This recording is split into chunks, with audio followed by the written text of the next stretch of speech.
جب عشر ادا کرنا ہے تو پانی وغیرہ کا حصہ خرچہ نکال کر ادا کرنا ہے یا پہلے؟ سوال: علیہ السلام اور رضی اللہ کس کے لیے؟ ایک آدمی کا مال مشکوک ہے اور وہ دعوت کرتا ہے، دعوت کھانی چاہیے یا نہیں؟ سوال: جب عشر ادا کرنا ہے تو پانی وغیرہ کا حصہ خرچہ نکال کر ادا کرنا ہے یا پہلے؟ بھائی جتنی پیداوار ہوئی ہے، جتنا غلہ ہوا ہے، سب کا عشر ہے 20واں حصہ۔ اس لیے اس میں کوئی باس کرنے کی کسی سے ضرورت نہیں ہے، بلکہ پورے سے ادا کر کے پھر اور مثلاً 1000 من ہوئی ہے، 300 یا 400 خرچ ہو گئی تو نہیں، 1000 ہی سے عشر نکالنا ہے۔ مسجد میں عشر لگ سکتا ہے یا نہیں لگ سکتا؟ زکوٰۃ اور عشر بیوہ پر لگ سکتا ہے یا کہ نہیں؟ بیوہ اگر مستحق ہے، صاحب نصاب نہیں ہے تو بہت اچھا مصرف ہے، اس پہ عشر لگ سکتا ہے۔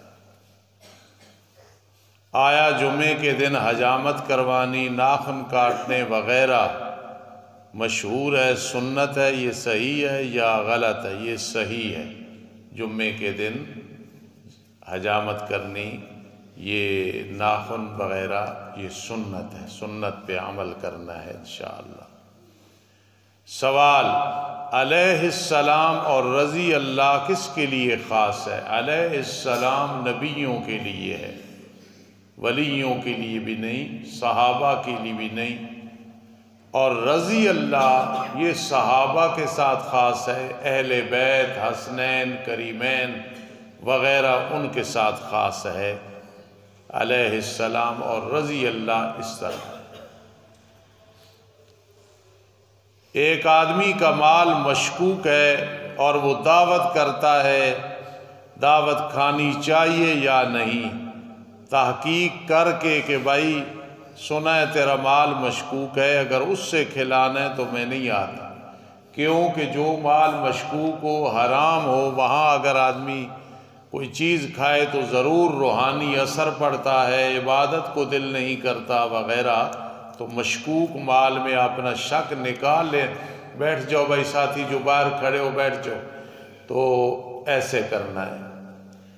سوال: ناخن اور بالوں کو جلا دینا بہتر ہے یا محفوظ کرنا ہے؟ جلانا نہیں ہے، نہ ناخنوں کو نہ بالوں کو، کہیں محفوظ کر دے یا پانی میں بہا دے، پانی اگر گہرا ہو، یا دفن کر دے، جلانا نہیں ہے۔ آخر میں گزارش سن لیں، عطا الرحمن صاحب آپ کے خطیب نے بتایا آپ کو کہ اتوار کے دن انشاءاللہ ہمارا سالانہ اجتماع ہے۔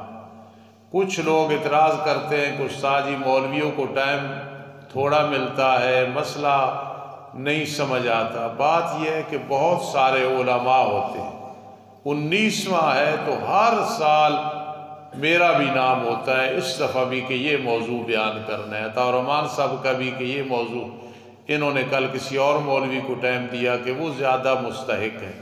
بات یہ ہے کہ ٹائم تھوڑا ہوتا ہے، علماء حاضری لگواتے ہیں، آپ کیونکہ ہم یہ بتانا چاہتے ہیں کہ خالص موحدین کتنے ہیں، وہ ایک اللہ کی نشانی ہوتی ہے، تو آپ ضرور تشریف لے جایا کریں، نعروں پہ اعتراض نہ کیا کریں، مولویوں کا کم تقریر کرنا، بدیالی صاحب نے بہت تھوڑی تقریر کی، فلاں نے کی، وہاں ہمارا مقصد تقریر نہیں ہوتا، ہمارا اپنی جماعت کی طاقت اور برکات بتانا مقصد ہوتا ہے انشاءاللہ۔ اور میں ایک بات کہنے لگا ہوں، امانت ہے میرے پاس، زندگی کا پتہ نہیں، اس وقت ضیاء اللہ شاہ صاحب بخاری، میں ذمہ دار آدمی ہوں، مدرسہ دار و توحید کے ممبر پہ بیٹھ کے کہہ رہا ہوں، اس وقت جتنا اس آدمی کا اللہ کے ساتھ گہرا تعلق ہے شاید کسی کو ہو۔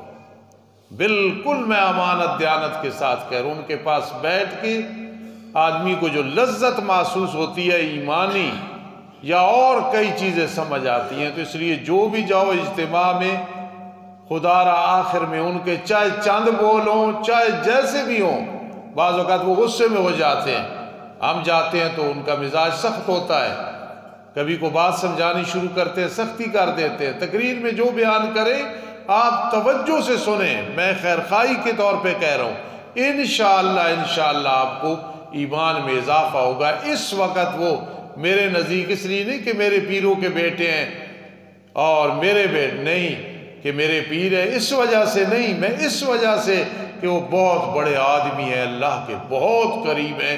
اللہ ایسے لوگ لاکھوں اور ہزاروں پیدا کرے، اللہ تعالیٰ ان کی زندگی دراز فرمائے۔ اب دعا کریں گے، اس سے پہلے مٹھائی تقسیم ہونے لگی ہے، سب قبول کر لینا، سب کے لیے دعا کریں گے، جو دنیا سے رخصت ہو گئے، جو بیمار ہیں سب کے لیے۔ عطا الرحمان صاحب آپ کے خطیب کہہ رہے ہیں کہ گاڑی لے کے جانی ہے، 15-16 ہزار خرچ ہے، جو طلباء جائیں گے ان کا کھانا ساتھ لے کے جانا ہوتا ہے، اس لیے اب جو جھولی پھرنے لگی ہے یہ اس اجتماع کے لیے، اللہ کی رضا کے لیے تعاون کرنا۔ شاباش، جلدی کرو جی، دو ساتھی اٹھو بھائی، بلال اٹھو۔ الحمدللہ رب العالمین والعاقبۃ للمتقین والصلاة والسلام علی رسولہ محمد وآلہ واصحابہ اجمعین۔ اللہ، جس میرے روحانی پوتے نے، بیٹے نے آج قرآن مجید مکمل کیا ہے، اللہ اسے پوری زندگی یاد رکھنے کی توفیق نصیب فرما۔ اس کے استاذ محترم، خاص کر میری انجمن نمازی، خاص کر جو فوت ہو گئے، انہیں غریق رحمت فرماؤ، ثواب عطا کرو۔ اس بچے کے دادا جی، دادی جی اور جتنے رشتہ دار قریبی دور فوت ہو گئے، چھوٹے بڑے، سب کو اللہ مرد و عورت ثواب عطا فرماؤ۔ اے اللہ اس مدرسے کو قیامت تک رواں دواں فرمانا۔ اے اللہ جو پڑھ رہے ہیں ہماری قبر کا سامان بنا دو، جو قیامت تک پڑھیں گے ہماری قبر کا سامان بنا دو۔ ہمارا اجتماع آ رہا ہے، ہر لحاظ سے حفاظت فرماؤ۔ اے اللہ یہ بیٹا جس بیٹی کا بیٹا ہے، اس کے ماں باپ، اے اللہ انہیں جزائے خیر عطا فرماؤ، ہر قسم کی پریشانیوں سے محفوظ فرماؤ۔ میرے بھائی حاجی رمضان صاحب بڑے مخلص میرے ساتھ ہیں، آج ان کے بیٹے اکٹھے بیٹھے ہیں پہلی صف میں، باہر سے آئی ہوئی ہیں، دلی خوشی ہوئی ہے، اللہ نظر بد سے محفوظ فرمانا۔ اور جتنے نوجوان بیٹھے ہیں، مائیں بہنیں بیٹھی ہیں، اللہ سب کی زندگی دراز فرما۔ اللہ تو جانتا ہے میں اپنے مسجد کے جتنے بابے گزر گئے، بزرگ گزر گئے، اللہ سب کے لیے دعا کرتا ہوں، سب یاد آتے ہیں، اللہ سب کی مغفرت فرما، جنت الفردوس میں اعلیٰ مقام نصیب فرما۔ اے اللہ چودھری صاحب وغیرہ، حاجی صاحب جتنے بزرگ ہیں سب کو اجر عظیم عطا فرما۔ اللہ فلسطین کے حوالے سے ہم پریشان ہیں، یقیناً تیری مدد آ رہی ہے، ہم مطمئن ہیں تیری رحمت پہ، مدد پہ۔ اللہم انصرنا علی القوم الکافرین، اللہم انصرنا علی القوم الباغین، اللہم انصرنا علی القوم المفسدین، اللہم انصرنا علی القوم المنافقین۔ اللہ یہاں میرے چند ایسے بھائی بیٹھے ہیں دینی، جنہوں نے اپنے بچوں پہ بڑی محنت کی ہے حفظ کرانے کی، لیکن بچے حفظ نہ کر سکے، قسمت کی بات۔ اے اللہ ان میرے بھائیوں کو قیامت کے دن ان کی بیویوں کو پورا ثواب عطا کرنا، پورا ثواب عطا کرنا۔ اللہ ہمارے گناہ معاف فرما دو، ہماری مشکلات سے ہمیں نکال دو، ہماری اے اللہ جو زندگی جن حضرات کی بگڑی ہوئی ہے انہیں ہدایت نصیب فرما دو۔ ربنا لا تزغ قلوبنا بعد اذ ہدیتنا وہب لنا من لدنک رحمہ انک انت الوہاب۔ اللہ ہمارے ملکی حالات درست فرما دو، پوری دنیا کے حالات درست فرما دو۔ اللہ ایسے موقع پہ دعائیں قبول ہوتی ہیں، ہماری ہر جائز حاجت پوری فرما دو۔ بار بار مکۃ المکرمہ مدینہ منورہ کی زیارت نصیب فرما دو۔ وصلی اللہ تعالی علی خیر خلقہ محمد وآلہ واصحابہ اجمعین برحمتک یا ارحم الراحمین۔ سبحان اللہ و بحمدہ۔